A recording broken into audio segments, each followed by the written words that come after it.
Let me...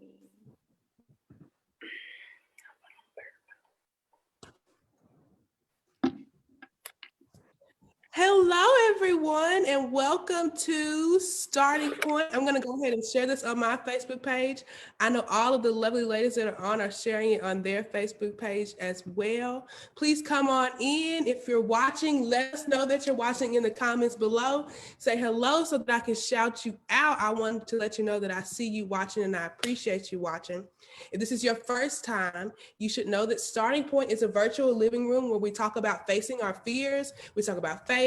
Sometimes we talk about food because food is something that I'm very passionate about. And tonight I am talking to these four beautiful ladies about life after college.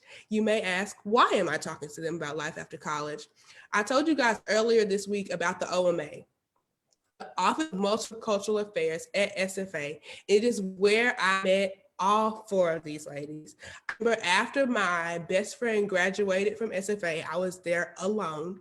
I hadn't had a big practice of making friends in my life. It just wasn't my strong suit.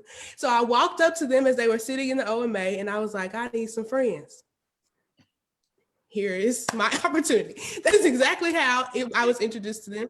And they were like, yeah, sit down. Like, let's all be friends. It turns out they were some from Tyler, some were from Port Arthur. And so I was very glad to meet all of them. And I'm excited to share them with you tonight. And so I'm going to let them introduce themselves. And as they're introducing themselves, if you're watching this, go ahead and like this video, share this video, and say hello to us in the comments.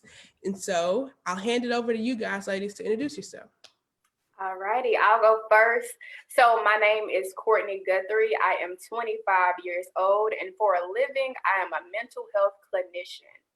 I believe the question of the day is, who is our top artist? Yes. Right now, I'm listening to a lot of Megan Thee Stallion.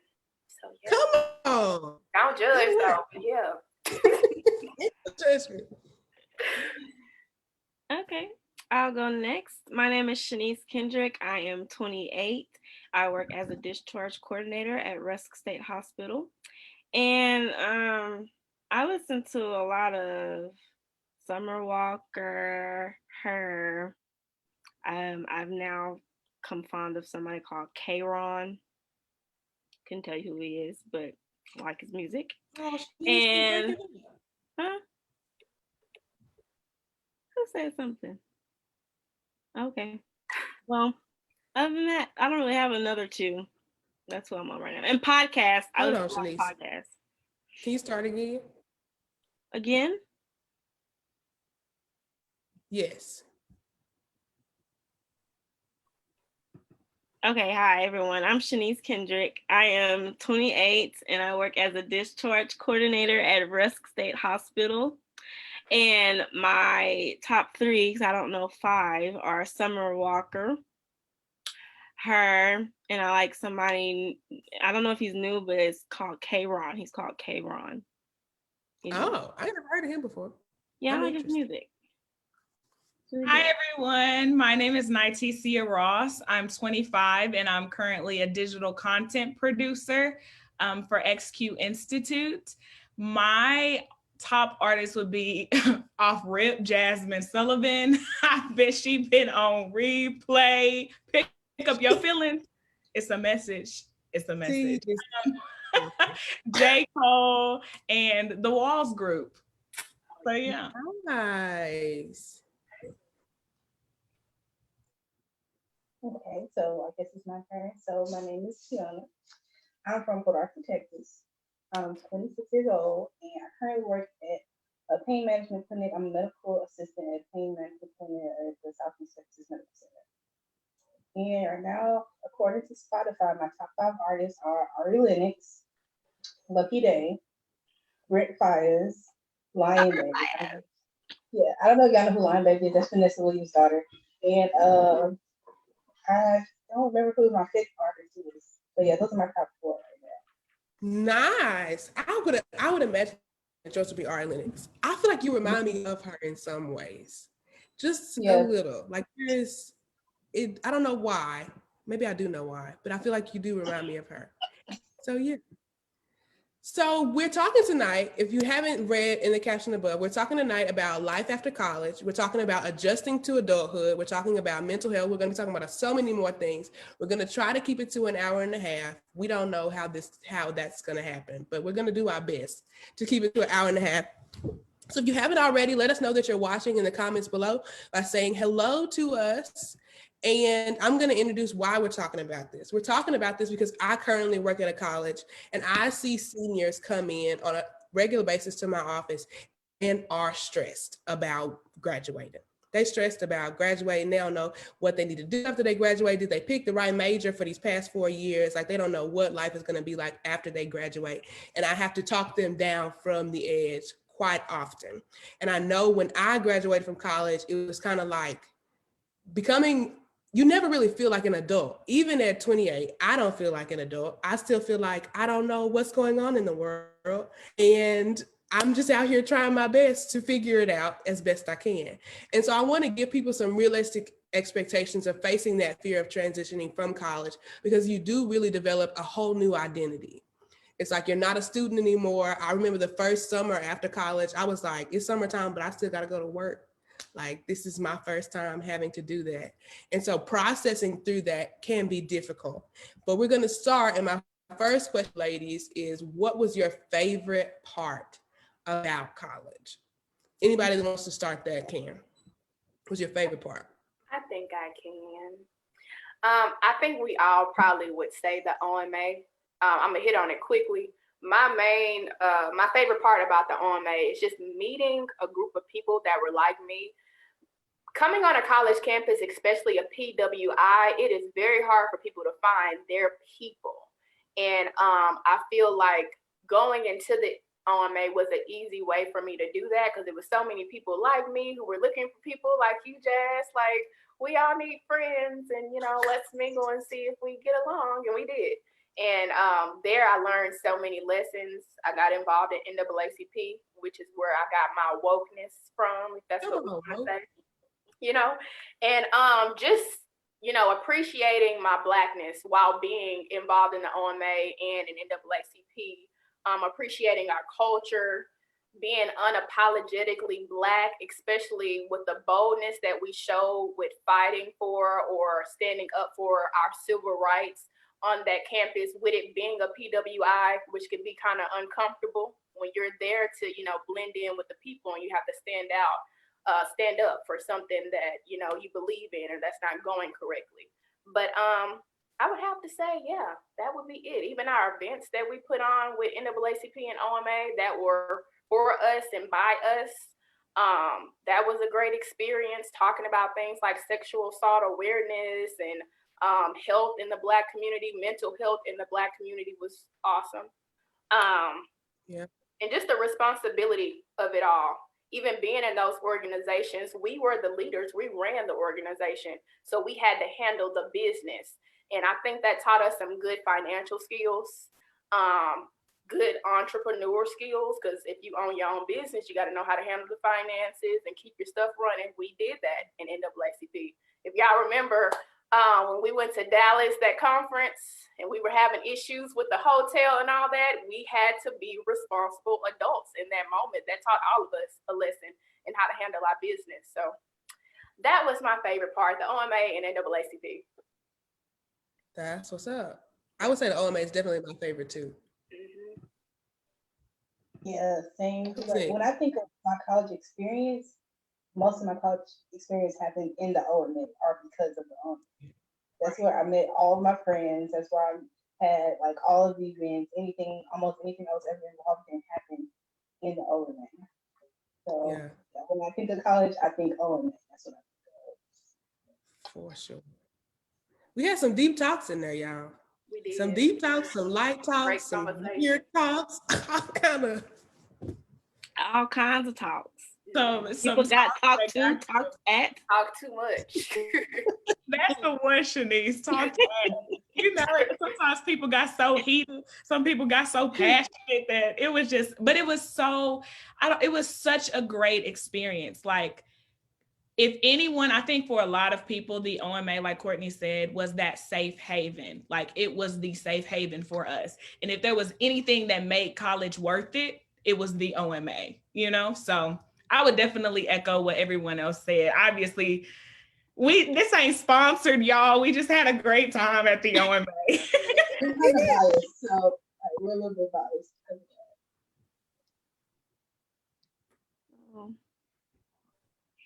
So yeah, that's my answer too. I don't have anything else to really add. Really, when it comes down to it, I feel like it was what we made it. College period. Anything, I'm gonna say anything is what you make. Yeah, it's what you make it, because we, most of the time started those discussions and asked to do those events and asked to go to conferences. So a lot of times you can't expect for things just to come to you, and this is just in life period. You have to go get it. And that's what we did, and that's what made it amazing. So teaching already. And I would say that, and I alluded to this in that post earlier last week, but the OMA is a big part of what inspired me to even host this, to even host the Starting Point, to even do what I did with the City of Longview and the Unity and Diversity Committee. It's a big influence in what I'm doing currently at Laterno. It is because I know how important places like that are. I know how important it is for you to start thinking about why you believe the things that you believe, for you to be able to articulate why you believe the things that you believe, or just to be able to engage in a conversation with somebody that's not on social media.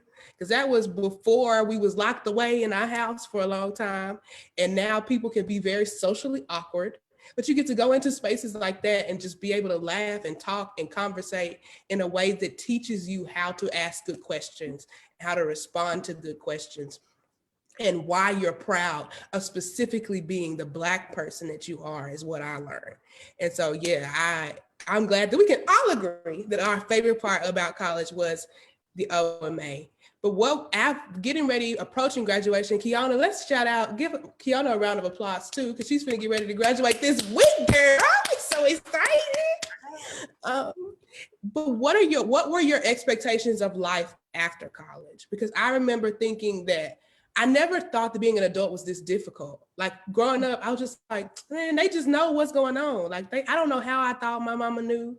I just thought that she knew what was happening in the world. And then I get out here and I'm like, ain't no book I can read. Like ain't nothing. It ain't no adulting for dummies. It ain't nothing. What did y'all I expected to have a job immediately. I expected to be able to go out and get any apartment that I wanted. I expected for that apartment to be decked out. I watched a lot of television. I thought I was going to be living an empire life. And I was not. No. I am not. Yeah, I'm so what was y'all as well. I really thought that degree made me special. That's what you thought. Yeah, that's what I thought. It means nothing. I was wrong. Nothing. Baby, I applied literally, I'm not over exaggerating.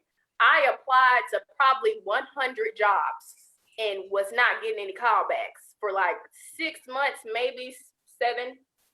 And I was just confused because I'm like, all my life I've been told, go get that degree. Once you get that degree, you good.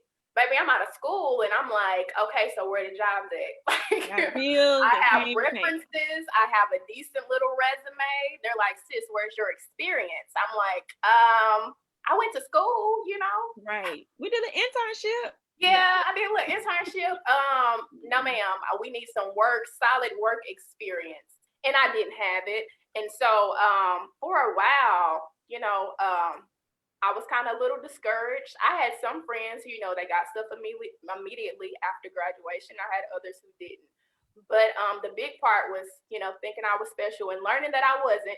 But it kind of helped me put a little more drive behind what I was trying to do and really get my priorities straight and really put in the work to, get what I wanted and what I felt I deserved. So, yeah. That ease of getting a job, like for sure. You thought you was gonna walk out the door and everybody was gonna come for you. They do not be coming. They was gonna tell me, come on to the front. And I'm thinking, I picked the easy professor. Everybody is social worker. Everybody is social worker. So I should have no problems. No, it wasn't until month 9. 9 months. before I got a real job. Right. That's crazy. Mine was exactly That's a year crazy. before I got a real job in my field. So was Yeah, working I think odd jobs. yeah, it was a little different for me because, you know, like most people would say I worked a lot. Most of the time I was working, like while I was in college. I worked at a hospital while I was in college. And even like I just told my mom this like a couple weeks ago. For 3 years I was a part-time student because I was working full time. So she didn't even know that. I was a part-time student for 3 years because I was working full time. So for me, like coming out of college, like right now I have the job that like that I want right now because I already had that experience in college because I decided to, you know, make that sacrifice of taking less classes and becoming a full-time worker and a part-time student. So, you know, sometimes you got to make those sacrifices. Yeah. And I That's made good. sacrifices because I was working a lot, a lot. Yeah. And And I think it's oh, go ahead. I think for me, I feel like for most of us, we graduate high school, we know we're going to college. For a lot of families, it's like you going to college, okay? And so we go to college, we graduate college, we're like, a job is gonna be lined up. A job, you're supposed to have a job. After you have a job, a man is supposed to find you. After the man finds you, you're supposed to get engaged. You're supposed to get married, be married for 2 years. Then you have your kids. Then you have the job of your dreams. And then you sitting here and you like, I'm 25, ain't none of like what? What is not going? What this is not it, or it doesn't happen as easy as you think it's supposed to happen. And I blame Disney. That's who I blame for painting this fairy tale type of picture of what life is supposed to be.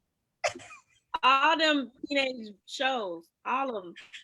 Seriously, it's definitely a journey, and it's not what you expect. I remember I was the Pine Log, which is a newspaper at SFA.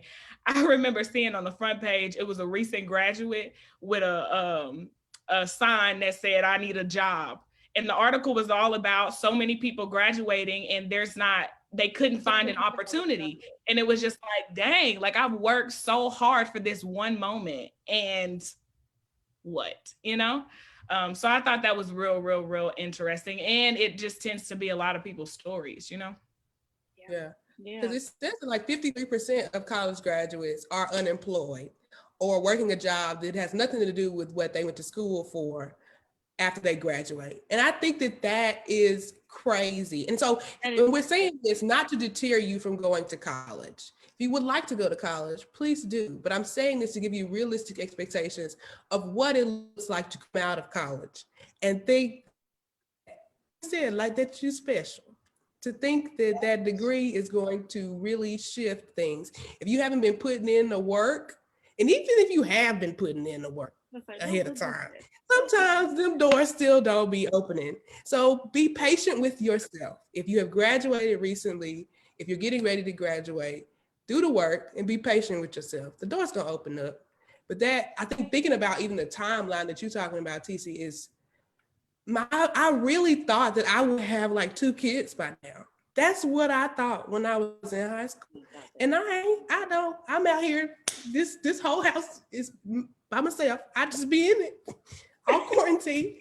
So I wonder, like, what timeline did y'all have for y'all's life? And are you meeting that time? Or do you still have a time? No, I'm just going with the flow at this point. Yeah, I don't have a time. I don't think I've ever been the type to have a timeline. Like I have to have this. I did this time, yeah. but I definitely, as I am now 28, you know, once you walk into that hallway of 30, it's like, so what we done did? What have I done? Or what is gonna come out of all of this hard work that I'm doing? Like, Yeah. where's my big, you know, thing or whatever. So I don't have a timeline, but I'm starting to be like, okay, we gotta. Yeah. I won't say I have a timeline. I would say I have checkpoints. because I mean, anybody that knows me knows I don't really live my life on a timeline. I'm slow with everything I do. Like I just kind of just as it happens, it happens. I try not to rush things, but I will say I have checkpoints, so I won't say timeline. But I mean, I'm still not at a lot of them checkpoints. So like by now, I thought I would have been in medical school. I thought I would have been like, bought a house by now, moved to a different state or something, and you know, I'm just about to graduate college.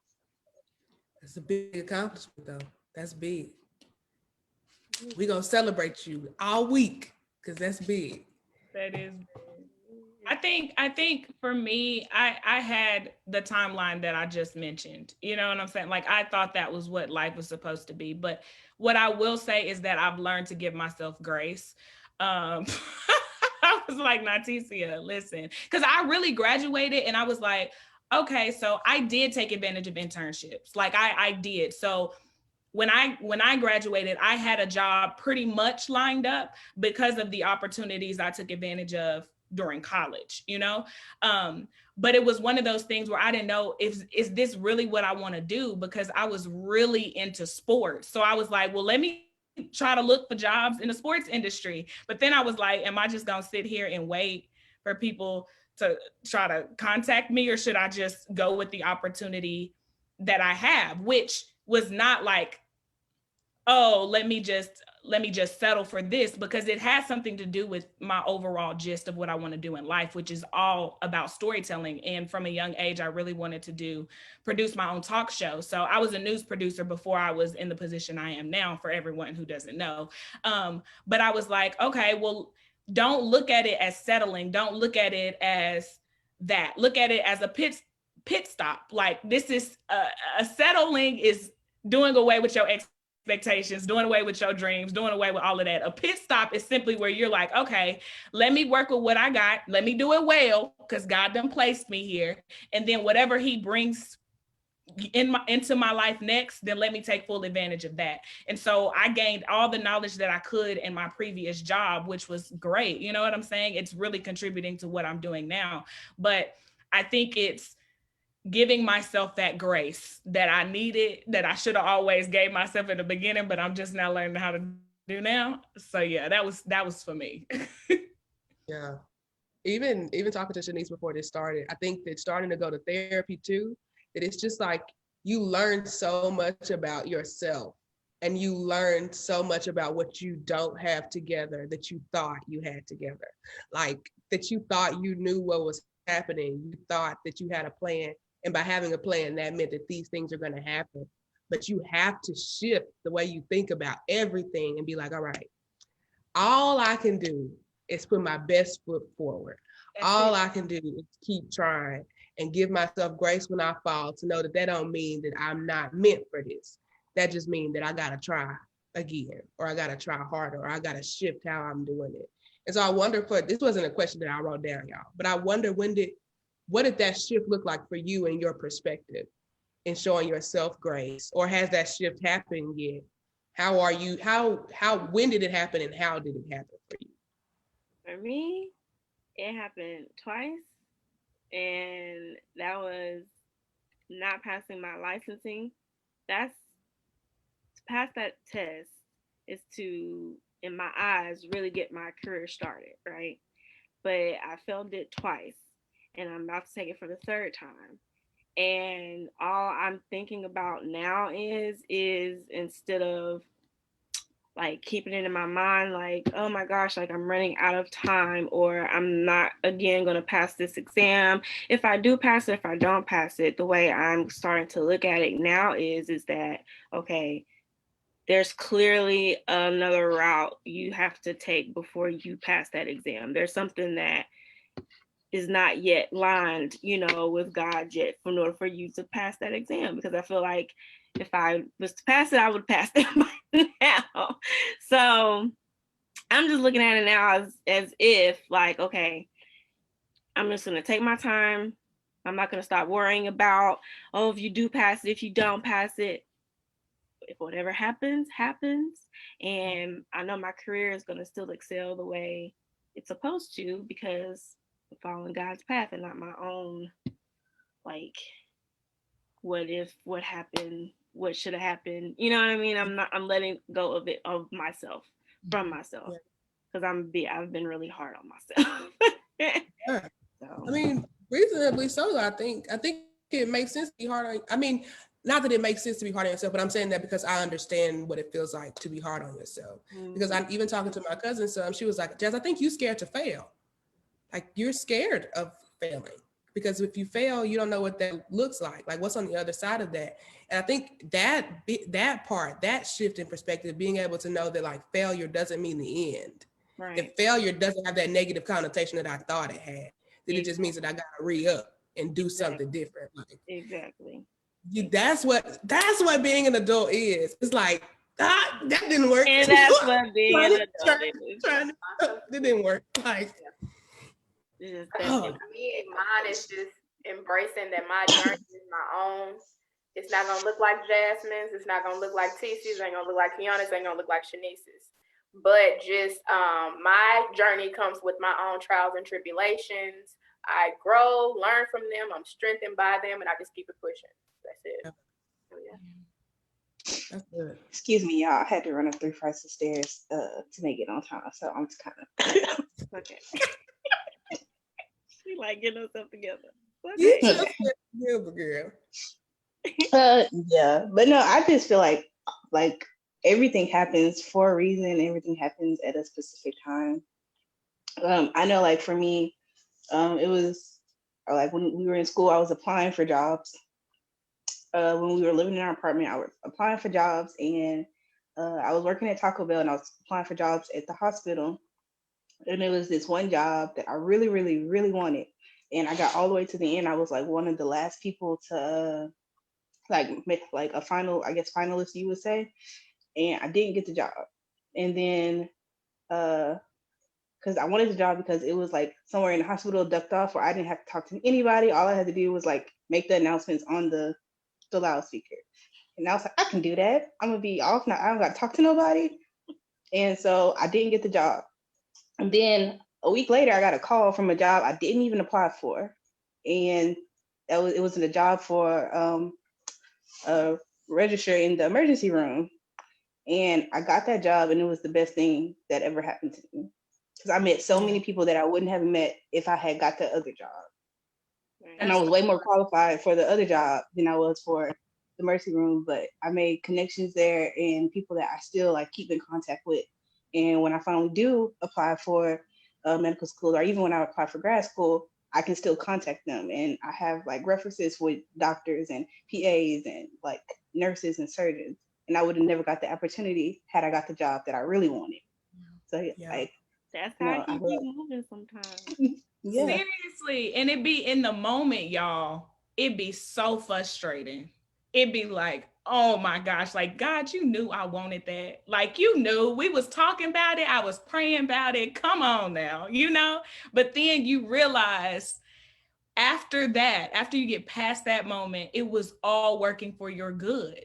Like it really was. And what I'm realizing is that we're all connected. And so if God has you in a place right now that you don't necessarily want to be in, it's not just for you, for the development of you. Maybe it's somebody else that's coming to work who really needs your encouragement. Maybe y'all are supposed to be in each other's lives at that right moment in time. Like it's not always just about you. God is going to use you and grow you, but it's sometimes about connecting to other people as well. But it's frustrating in the moment.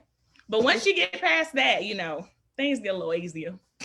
For sure it is in the moment. And I think sometimes it's not even just frustrating in the moment. Sometimes it's frustrating for a minute. That's what I was going to say. For a moment, for days, for months. For years. Because I'm thinking about in internships that I did in my last semester of school, right? That I wasn't able to participate in anything on campus because I moved to Georgia. I moved to Georgia thinking that I was going to get my dream job working at this record label out here in Georgia, like working my tail off, getting people coffee, cleaning up the office, doing everything that I can to try to impress people, coming up with like job descriptions of this is the job that I want. Like this, look at this, read this. I'm working my tail off away from my dad when he's super sick. Like I would never have left home if I didn't think that this opportunity was going to come through for me. And I remember getting to the end of it, and the dude that got hired, I was like, this, I, I brought him to work. Like, I was driving him here. What is happening? And I remember the ride home and just being like, that was the most, it felt like biggest waste of time I have ever spent in my entire life. But I remember also in that season, having people that supported me, like this lady named Ritz and this other lady named Nakaya.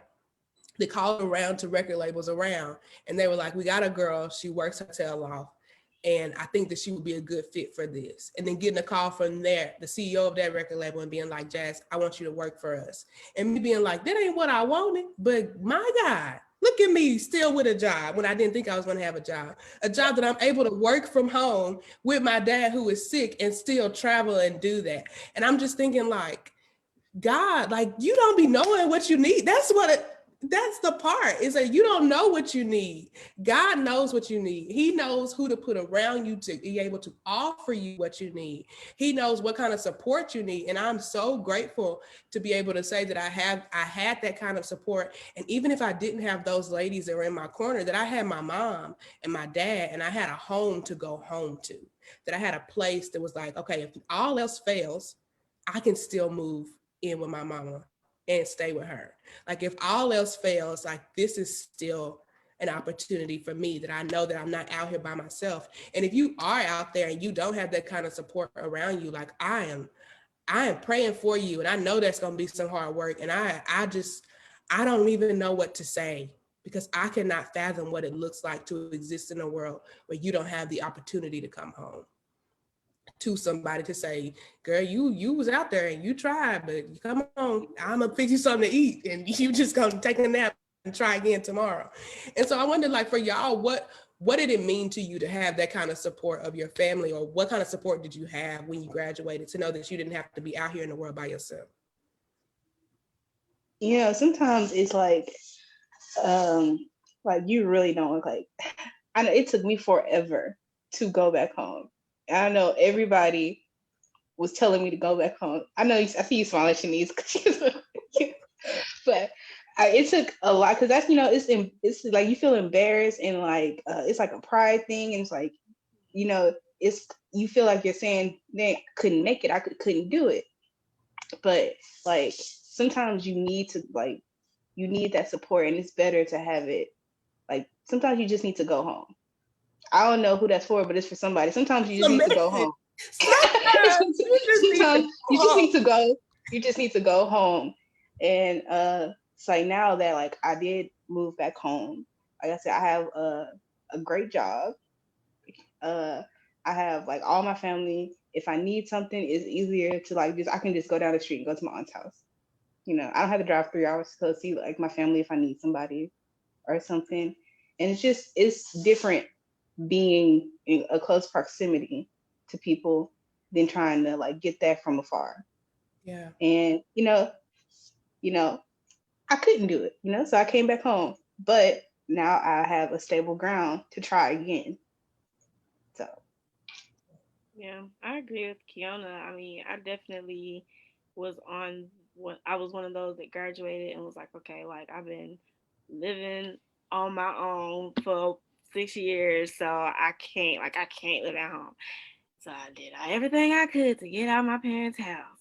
And for a year, I lived the worst year of my life, because it was hard being an adult, because you thinking that you have the freedom to do whatever you want, and you do.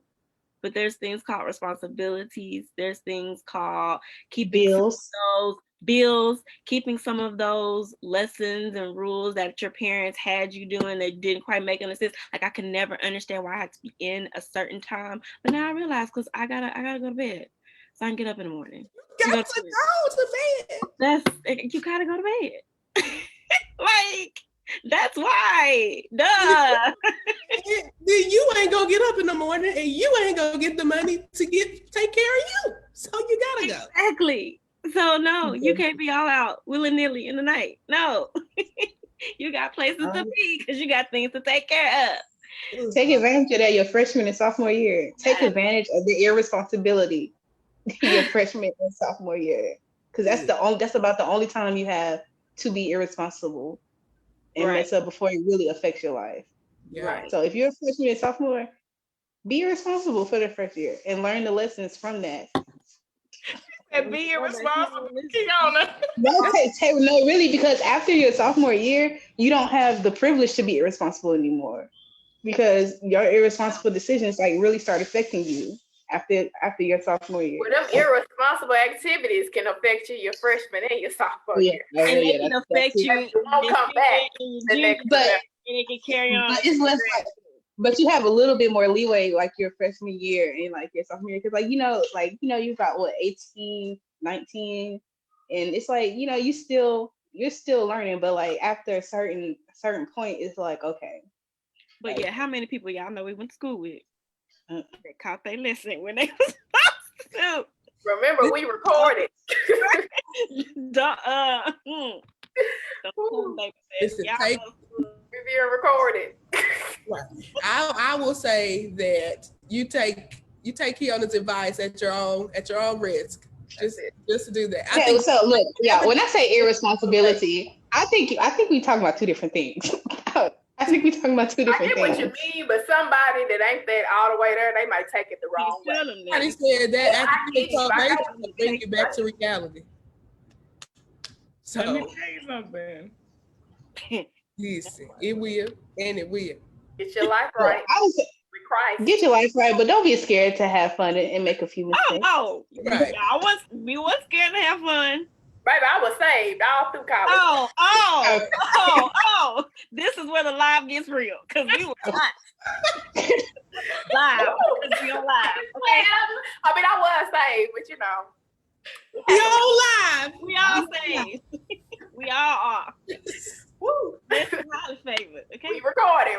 My mama might be watching this. My mom probably is. And I agree with Kiona. I think that you should go out and have fun. I think that I look back, Destiny in the comments, she said, now y'all know. Listen. I agree with Kiona. I think that you should go out and you should have fun and you should not be afraid to make mistakes.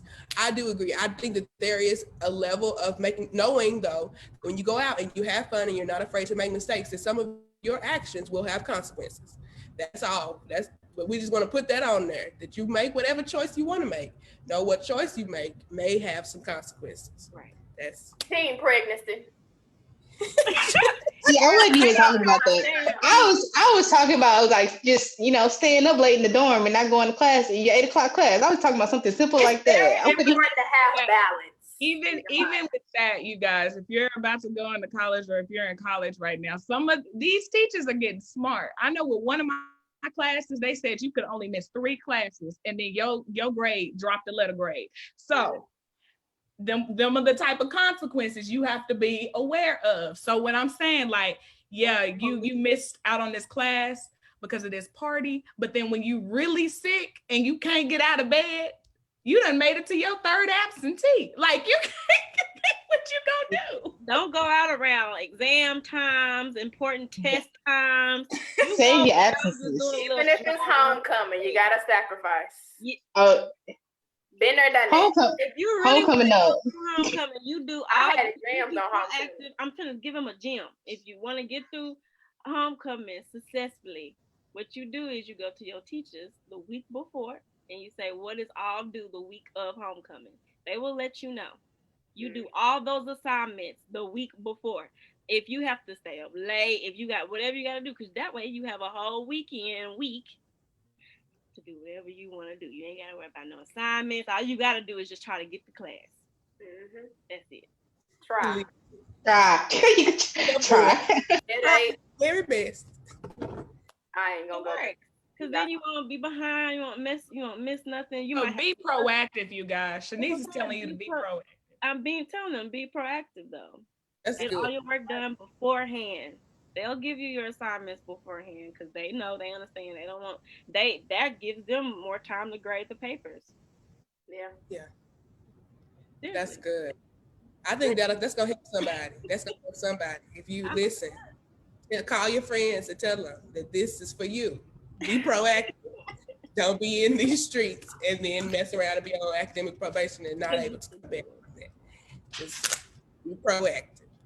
But I going back to transitions in life after college, and I know that those transitions too can come with some mental health issues. It can come with mental health battles because you don't know where your mind gonna be at because you're really transforming into a new identity, into what it looks like to not be a student, into a new mind, what it looks like to be independent, what it looks like to take care of yourself. And so your brain is really like adapting to all of that as you're going through this. And I wonder, what did it look like for y'all to manage those mental health transitions, and what stuff do you do to take care of yourself through these transitions? I know Yeah, for me, like when I first graduated, I definitely went into a depression. And the only thing that I could do to like keep me not from thinking like I'm never gonna find a job, I'm a failure, those type of thoughts is literally because I was so let me also say this, I was so down about it to the point where I wasn't really praying anymore, didn't feel like going to church. I think we were still in church, but I didn't feel like going. I would go, I didn't feel present there, like it was bad. And so the only thing that kept me going was just like if I felt myself finna like slide off the rock or something, I would have to be like, Lord, just keep your hand on me. Like that's the only words I could say for a long time. I'm talking about now we're going into like 2 3 years after college where I have a job, I've had jobs, I'm going through personal life changes, figuring out myself, learning who I am, figuring out adulting. So when things aren't going exactly how you want them to go, I know for me, my mental health has taken a big toll on me.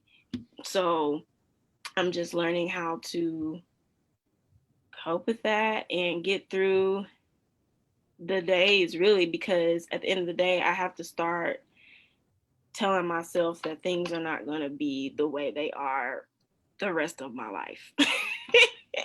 So yeah, so as far as like keeping yourself sane, I guess continue praying. I know, like I said, for myself, that was the main thing, and also therapy and continue praying and talking to God, because when I got to a point where all I could do was say, Lord, just keep your hands on me, or just keep your hands on me, that started to go back to me regularly talking to him.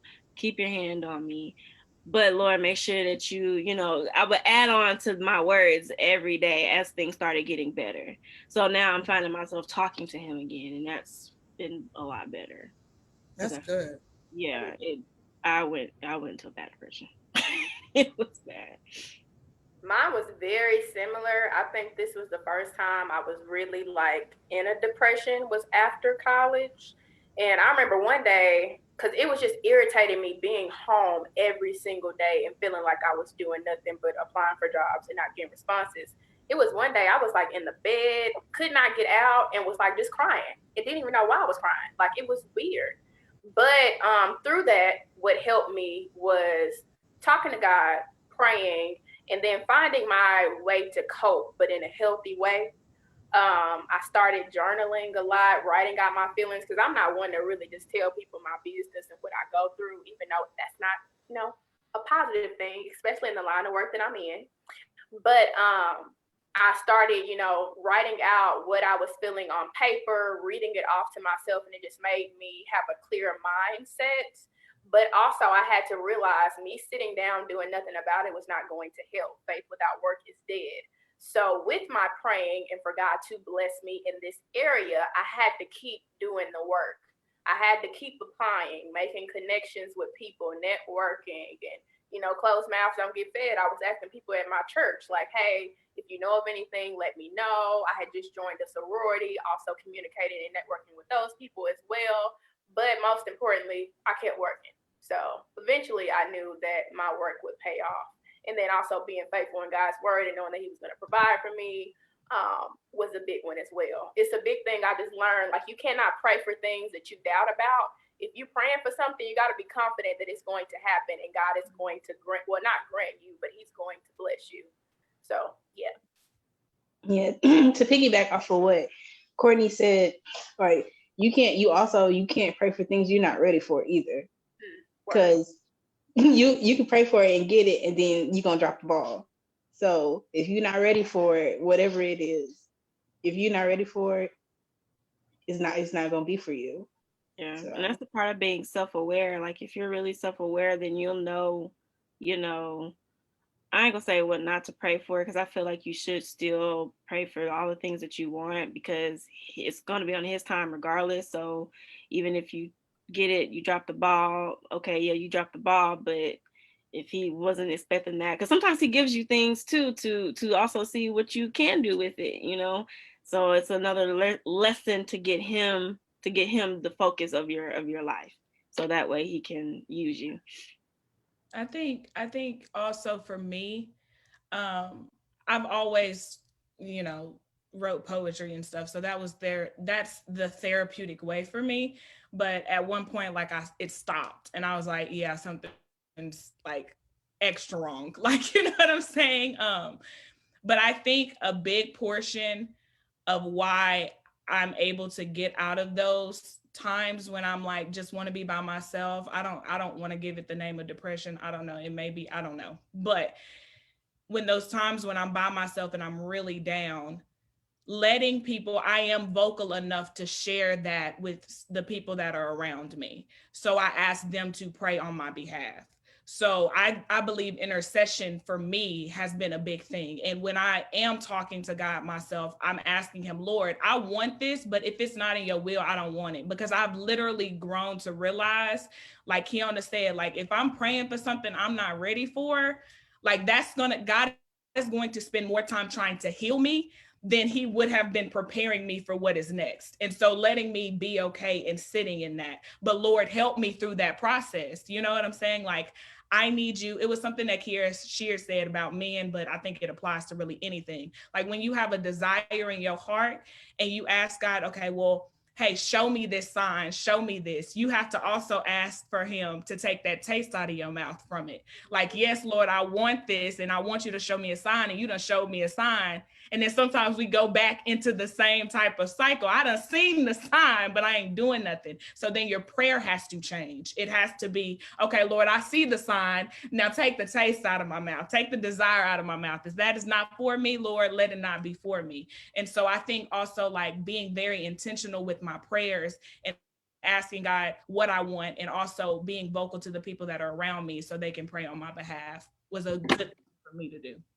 I think that's good. I think that that all of us have alluded kind of to like just that sense of need, knowing that you don't know what you need. Like like I said earlier, like all you can really do is put your best foot forward, and you go to God and you stay going to God. But being an adult is humbling, is what it is. It's like I'm gonna keep going, and you realize like, oh, I don't know what I'm doing. Oh, I don't have a job. I gotta go talk to these people about and let them know I don't have a job and see if I can get a job from them.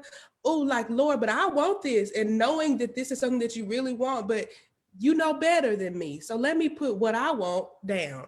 Let me try to open my hands to what it is that you want. Because what we're not saying is, even something that I think that I struggled with for a long time is wanting perfection. Like I wanted my life to look like what I wanted it to look like when I wanted it to look like it. I want it to not have to go and ask people for help. I wanted to be able to say that this is what is happening in my life. Like, this is what I want. This is what's going to happen. I don't have to deal with failure. I don't have to deal with these things. I'm good. I've been living right. Like, God is going to bless me with those things. But recognizing that that don't matter. Like God is not seeking out your perfection. He's seeking out your obedience. Like, Talk will about you it, keep Jazz. on coming back? Like, will you keep on getting up? I don't care if you perfect. Like the only because you're not, because there's only one that was, and you're not gonna be it because you know. So let's just get that off the table. And so what I'm not asking for is your perfection. I'm asking for you to fall and then get up and trust me to keep trying. Like to trust my will, trust that I know better than you know. And that is an humbling experience, or at least it was for me. It's just like, Lord, like, I am tired of losing. I am tired of learning about myself. I would just like to not. Just not. I would just like it to be easy. Like, can I just prefer you skip through all this. That's also the thing of, we just want to see the big picture.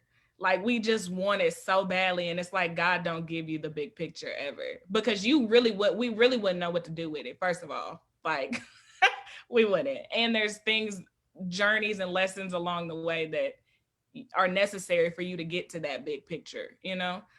But it's that listening to something. I was listening to something. I can't remember what it was on YouTube. I was watching a lot of videos on YouTube, but it was like they were saying, you know, if I show you this right now, you're not gonna want to do everything that it takes to get there. You're gonna want to go just there. You're not gonna want to go through everything. So I'm only gonna show you like a little bit at a time. Yeah. I really be praying, y'all. Here is the thing. I be praying, and I forgot we was on this thing for a minute. I'm gonna say it anyway though. But I really be praying sometimes. I be like, Lord, if I am to get married, would you just show me who my husband is, like, before he ever come around? I just want to know, right. so that I can be right. I won't mess that up. I'm good at that. The thing is like wanting to be in that control, like wanting to know the big picture, like wanting, Lord, like, just tell me. You can tell me, you can trust me, knowing I can't be trusted. Besties, let me know. You can't trust me. It's like, now you can tell me. If you tell me I ain't gonna tell nobody, you're gonna go tell your whole family. I'm gonna text you like, this him. This who it is. This is what the Lord told me. Be wrong. Man, they're not even up for discussion. That's a whole nother topic. We got to do a whole nother. Let's save that for like Valentine's Day or something. No. Valentine's Day, I would love to see. That would be good. The only one gonna be coupled up is Kiona. Ain't nobody got no man around here. This man's on the line. What? What? Bring him on the line. Yeah. I'm here for it. Because, and I say all of that because I know that I've struggled with comparison too, that I've struggled with perfection, but I've also struggled with comparison. I've also struggled, it seemed like everybody I know is getting married. Come on, hello. Hello. Nice to meet you. These are my friends. He said it's nice to meet all of you guys. That's beautiful. Nice to meet you too. God gonna bless me one day. He gonna bless me. Anyway, back to what Jazz was saying. Because I know that I've struggled with comparison too. And I know that especially in a time when you're in quarantine and you're on social media all the time, it can look like everybody is getting married. Everybody is having kids. Everybody is doing these great things. Like, because all social media shows you is highlights of people. So everybody getting these bomb houses. Everybody's doing all these things, even to the point where, if I can be transparent, I had this conversation with my brother and my sister the other day, that I was looking at other people's houses. And I was like, that they were getting houses. And I was like, dang, them houses is nice. And I was like, I was almost ashamed, like, not even almost, I was ashamed. I've been ashamed to invite people to my house because I'm like, it's not up to the level that I want it to be at. It's not at the perfection that I thought it was going to be. And so I just wonder, we talked about timelines a little bit, but has that ever been a part of your mental health struggle too? Like that comparison, and how have you engaged in helping yourself get over that? Because I need help. I know the biggest thing that I had to do, and if any of y'all remember when I used to really be like, this was when Facebook like first was popping, and I was like really on it a lot, but I have learned and managed and made myself not get on social media every day. It'll be people's posts and stuff that I won't see 4 or 5 days after they've posted it, because I caught myself comparing myself, and I've never been that way. So to start doing that, oh my gosh, I was like, I can't, like, I can't do it, because that drains you mentally and emotionally. It's like they personally knew you. It was like, Shanice ain't got that, I'm gonna stun on her real quick. It's like they talking to you, like, no. No. So I had to make myself get off of social media, and the scrolling. Like I'll still get on it and look and see what I can see in the first 2 or 3 scrolls, but just constantly just sitting on there, I can't because it does something to my mind that I don't even want to happen ever again. No. I think just realizing that we on live. Okay, so I'll just realizing that literally, like you said about the highlight portion, that's what people do. Like when one of my other friends told me a story about this guy that we know who was at a club and was smooching off of their hookah and all they drinks and stuff. But I was looking at his post and I was like, oh, he living it up. Who was it? Somebody else dime. You know what I'm saying? It is never, most of the time, it is never what you think it is at the end of the day. That is just what it is. Absolutely. Right? Like we sit here and I know I'm guilty of it. You'll see so much stuff like post after post after post. And it's like, am I doing something right? And then you like, yeah, Nytesia, you in your own lane. You doing something right. Like, Right. But it gets discouraging. I think that's the way that the devil be trying to use social media nowadays. Absolutely. He ain't gonna get me. And when that time comes, I'm like Shanice, like I'll have to take a second. Like I was into Snapchat a lot in college, and I realized I was like, Nytesia, this is dang near addicting. Like you need to take a break. And I took a break from it, and I really haven't even been back, because it's not needed. And then it grows into this thing where you think it's needed, but it's really not. It's not. Like, I have to stay up to date with everyone, and that's not the case. Mm-mm. They ain't saying that today with you. Mm-mm. That's the part. But when you said a word that was speaking to my heart, when you said that it feel like people be stunning on you personally. It does. Yes. It feel It's like what? I don't even know you. I don't care that you just had another baby. Oh my God. 26 with a baby and a whole husband and a whole house. What? Yeah, y'all going on vacation every month. Yes. Right. That's why. Where he at for me? But I don't know what homegirl had to go through to get them 2 babies, that husband, and that house. I don't know what sis went through. And if it's anything like what I've been through as a single woman, I ain't here for it. Mm-hmm. It's just like that saying when they say, yeah, their grass is greener, but their water bill is high. Oh, I ain't never heard that ever in my life. I don't think that's how the saying goes. Maybe that's from East Texas.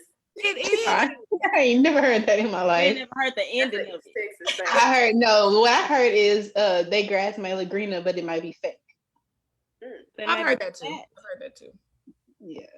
I never heard neither one of them things before. That's a good I mean, Kayla said we don't know the price of their oil. That's it. That's Yeah. it. we don't know. We don't know. Kayla better be dropping gems in the comments. Right.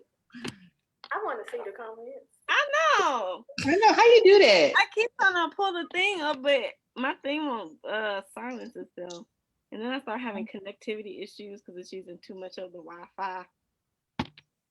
It's a struggle. You have to go back and look at the comments.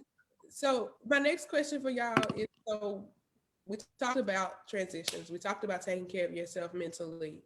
So what do you feel like it means to be an adult? When you think about adulting now, what does being an adult mean to you? Does it mean something different than what you thought it meant? No, go ahead. I'm playing. Well, I honestly don't think anybody ever is like fully has it all together. No one is ever fully an adult. Really, honestly. Yeah. Because even like think about it, like if you have like if your parents are still alive, they still go ask them questions. They still ask them for advice. And they're like, what? Have it together. Yeah. So I don't think Never really I think we have this idea of what an adult is, but I mean, nobody really ever just got it all together. It's just, perfect. Yeah. I think for me personally, like what would make me feel more like an adult is when I'm not as dependent towards my parents. Once I get past that stage, then even if I still don't have it together, still got whatever going on or whatever, for me, that is being able to depend on yourself. That's a big form of adulthood. That's just what I think. You have to be able to depend on yourself. And I mean that in a deeper level too, like not just financially, but depend on your voice, your relationship with God, your energy levels, you have to be dependent on self and not others so much, and know when you need to let your guard down and depend on others, and know who to do that with, because you can't be dependent on everybody out here in these streets. Come on. So that's my answer to that question. That's a good answer, man. I think responsibility, that really just piggybacks off of what Shanice just said. Just being responsible for you, and being honest with yourself, and being understanding that, like, your mama would take care of this, or something would happen, you'll fall and your mama was there to pick you up. and now you like, oh snap, I'm in the desert by myself. I done fell and scraped my knee. I gotta find some water. I gotta find some band-aids. Like, it's just that responsibility portion that you just gotta, and realizing that, going back to what Kourtney said about faith without work is dead. So you sitting here and you wanted something to happen, but you ain't putting no work into it. And realizing that a lot of stuff falls back on you. Yeah, I think being an adult is realizing that you're really the only person standing in the way of yourself. Right. Like no matter what you go through with anybody else, ultimately you're the person that's standing in the way of yourself. My. That's it. That's it. It's knowing that you are responsible for you, and the only person that's in your way is you. You think it's the world. You think the world is trying to hold you back. And to an extent, when we think about the Black women that's on the call of systematic racism, sure, there are things that are in your way. Yes, I would agree. But what's in the way of you getting out of your own head is you. And you having to make conscious decisions to be responsible for yourself. Because Jada Pinkett said it, and I don't trust everything she be saying, because some of this, she be out here in these streets too, and I'll be like, girl, come on back. But she said that you're responsible for your own happiness.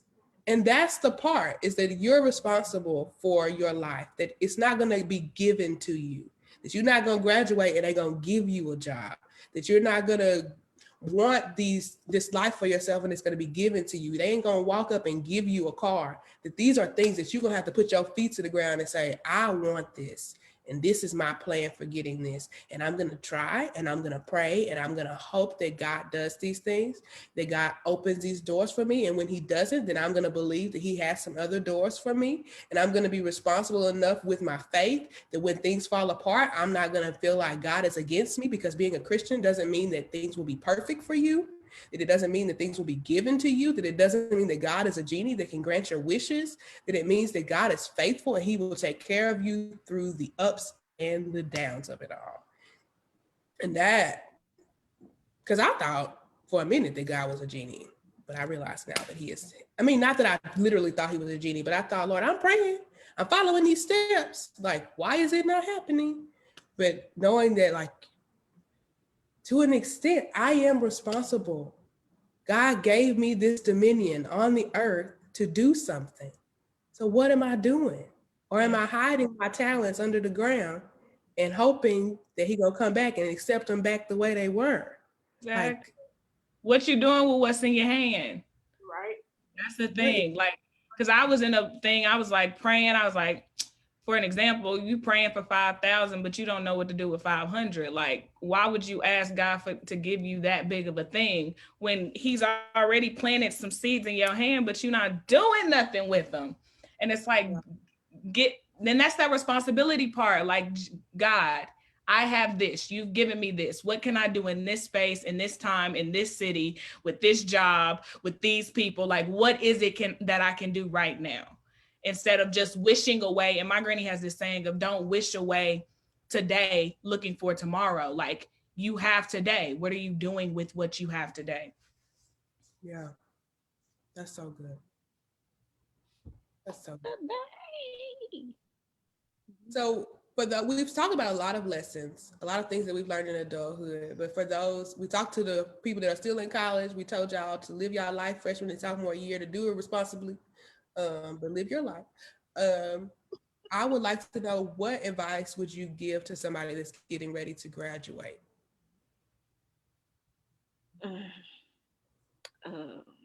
Be patient. Yeah. Working. It'll happen for you when it's time. Yeah. Trust in the Lord's timing. That's good. Yeah. And definitely don't be discouraged from, trying to find a job before you graduate, or, trying to have things lined up before you graduate. Don't get discouraged from doing that, but understand that you will more likely get more no's than you will yeses. So just keep going, because that also will start the process of you like building this stamina to like keep going. Because once you leave college, you got to keep that same motivation going, applying for jobs, filling out applications, going to interviews. You gotta be on it. So Yeah, I would say be humble so life don't have to humble that you. part. So because I know, like for me, before I got this job, you know, I was working at Whataburger. I only worked there for like 3 weeks, but like for me, like I don't ever have a problem with, if I have to work fast food, if I have to be like a janitor or something to like help me get to like where I need to be, then I'm gonna do that. Like I have no problem with doing that. Sometimes you need to do that. Otherwise, I would have been without a job. You know, because who's to say that like if I didn't get this job, I would just be sitting at home broke, not doing nothing. So sometimes just swallow your pride and do whatever you need to do to get to where you need to go. And I would say give yourself grace. And you can graduate, and like we've already told you, there's a lot of people that we know that are not operating in their field that they thought they were going to be. But it's okay. And I feel like this may be, what I'm about to say is an evolving thing for me, but where I'm at right now is, don't think about what you want to do for the rest of your life. What do you want to do right now? Where are your passions lie? What is it? Because that's an expectation, a big expectation we put on ourselves. And then we feel like, oh, we got to do this, or we feel like certain jobs are beneath us. And it's like, no, what is it right now? Where am I right now? Let me figure out what I need to do in order to get to the next step of my journey, and then keep moving from there. And being obedient. When God is telling you to move or sit still, sit still.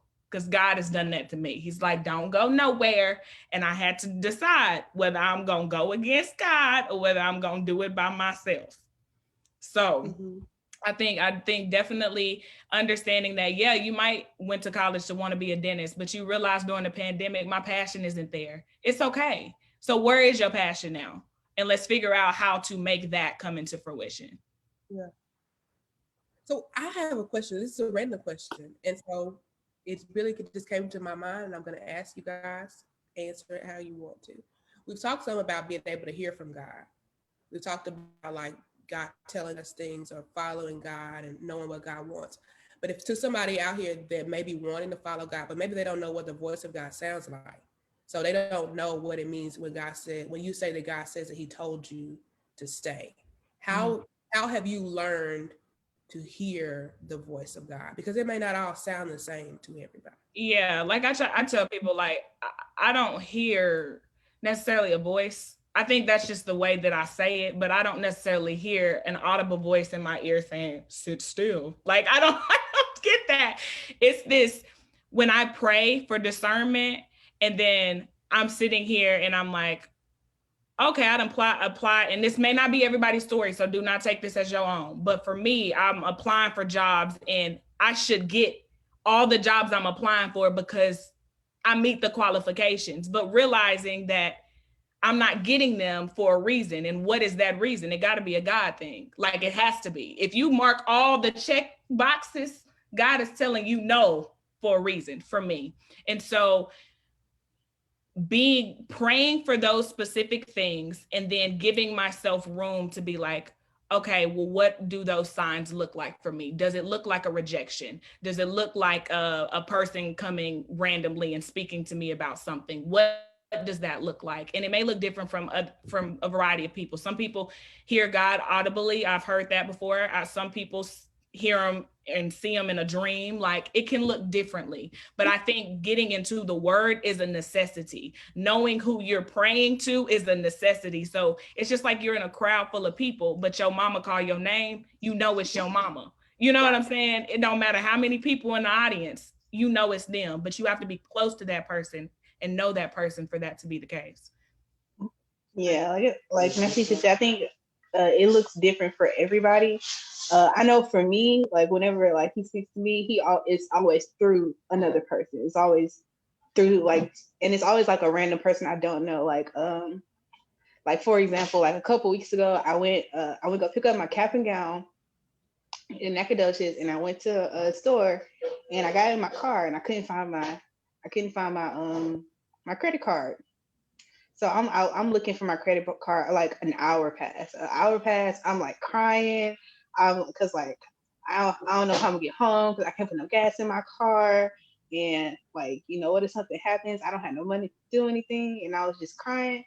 And finally, I just took a step back, and I just looked like in the last place that I thought like the card would be. It was like somewhere in the store, and I found it. And the man at the register, like, you know, he was helping me look for it, and he just told me, you know, when things are going wrong, don't cry about it. Just stop, take a breath, and just look.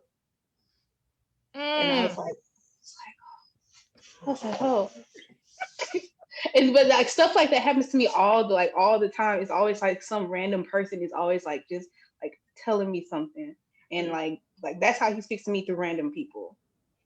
Yeah, that's good. I like that.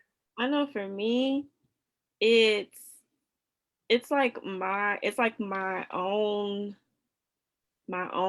inner voice, because that, like, I guess like we all have that thing that like talks to us, that talks us out of wrong from right, or talks us, you know, that voice that talks to you. Maybe it's just me, but it's a voice that literally talks to me, and it sounds like me, but it's always telling me what to do, the right road to take, you know, don't do that, you know, it's that voice. So, and it's not a conscience. I don't want to say it's my conscience. It's because it's a different, it can confirm things, or like if I say something, if I'm speaking to somebody else about a situation and I say something that's profound that I probably have said before but just didn't say it in that way, then it's like a confirmation of whatever else that I have been praying about, but I'm saying it to somebody else. That makes sense. I see what you're saying. Yeah. Okay, yeah. So that's how it is for me. I just like hear my own voice, but it's not my voice. Yeah. It's not mine. Yeah. I think that comes with like, I think that that's beautiful to hear from all of y'all, like how you hear from God. Because I think that if you're outside of the realm of Christianity, or even if you just don't, if you're new to believing in God, then you think that you're supposed to hear this person that's supposed to come down and he's supposed to say these things to you, and that's how you know. And I even remember growing up, and I'm not gonna freaking cry. I may cry because I'm trying to feel my feelings, Lord.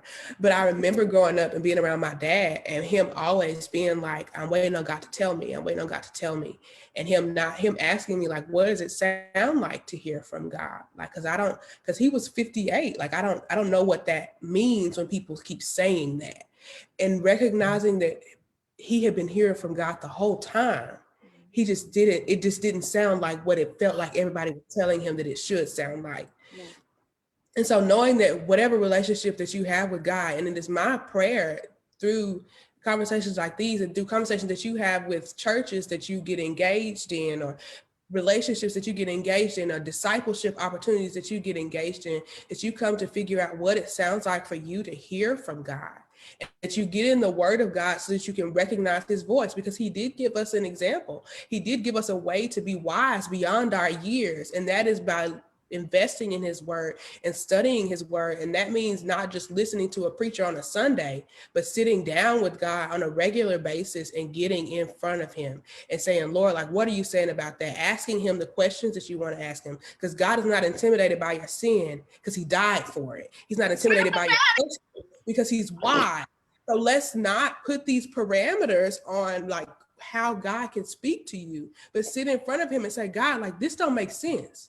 And this is what you said. So tell me how to make sense of this. Like, my life doesn't make sense. And I promise, and I can only promise because I believe, God, that as you try him, that you'll grow in confidence in knowing that that's his voice, that you had to learn your mama's voice in order to be able to respond to you. And now it's to the point where my mama walk in, I can hear her keys. And I can be like, them my mama keys. I know she in here. Like, so learning God's voice in that same way, like, God, is this you? Is it something that would harm you? Because if it's gonna harm you, it's probably not God. Right. Is this something that is for your glory? Because if it's for your glory, it may not be from God. But is it something that is God glorifying? Is it something that is upbuilding to other people that are around you? Then try it. If it ain't gonna hurt nobody. And if you try it and it works the way that he said it was gonna work, then try it again. And then try it again. And then as you keep trying, you'll find that, man, God really do be talking to me. And it didn't sound like how they said it was gonna sound. But I know it because I spent time with him, because I studied these things. And I say that as an encouragement to people, because people can make faith look so easy. And it's not easy, but it is worth it.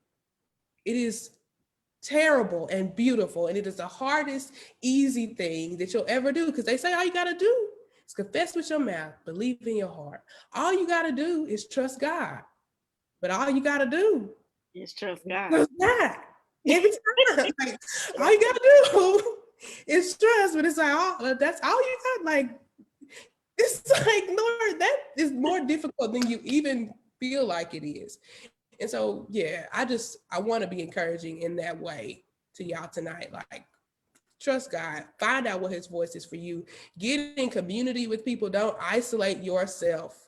If there is a virtual community that you need to find, be in that virtual community so that you can be COVID safe, but that you around some people. Read some books. Just make sure that you're around people that will lead you back, that you're not like, I got this by myself. Jesus himself did not walk this earth by himself. Right. He went off on occasion, but he didn't walk alone. Okay. So we can't do it either. Okay. Created Eve. He created Eve. And I think he created. Gotta have a neck to support the head. Otherwise, it's just on wobbly shoulders and it don't stand. Everybody just full of word tonight. I'm here for it. Like that. Full of word. I'm being real though. I think God created Eve, yes, because it's not good for men to be alone. But I also think Adam was down here just messing up some stuff. Adam is not the. He was out here like, I'm gonna dig a hole here, and God was real villain. Adam wasn't that smart. He's the true definition of man. He had one job, one task. And he was like, he needs some help. Let me go. I only can see. I know a woman, the only one that can do this job. Here, like he was like, as soon as he named something platypus, God was probably like, no, we don't know what's going on. Oh, that's funny. Yeah. And so my last question for tonight, y'all, unless there are some questions from people in the comments. So this is your time. If you do have a question about life after college, about hearing from God, about any of the things that we've talked about tonight, I know that there have been quite a few people that have been watching along. Make sure you go ahead and put those comments in the comment. Okay, y'all. Make sure you put the comment in the comments right now. The question in the comments? The question. That's the word I was looking for. There you go. Question in the comments, and then I will ask the ladies that are on this call. And in the meantime, I'm going to ask you guys this final question as we wait for questions in the comments, if you have any, is, are you glad that you went to college, and why? Yes. Absolutely. Absolutely. No regrets. None. It was worth it. I got one or two, but yeah, yeah. I'll be I feel you. I love But college. no, yeah, I know sometimes like we'd be like, dang, we should have went somewhere else. I should do this, but had I went somewhere else, I never would have met the people that I met, and I never would have had the experience that I had, and I wouldn't change that for anything. Yeah. I agree. Why were you glad that you went? Yeah. Go ahead, Wait, Kiona. oh no, like I said, I was just saying like growing up, I always heard like you meet your lifelong friends in college, and I was like, no, whatever, I got my friends. But I truly like met like lifelong friends, like sisters in college. So yeah, hey friends. Hey girl. But no, like truly, like I've met people that I know that I'm gonna like be in their life. They're gonna be in my lives for the rest of my life.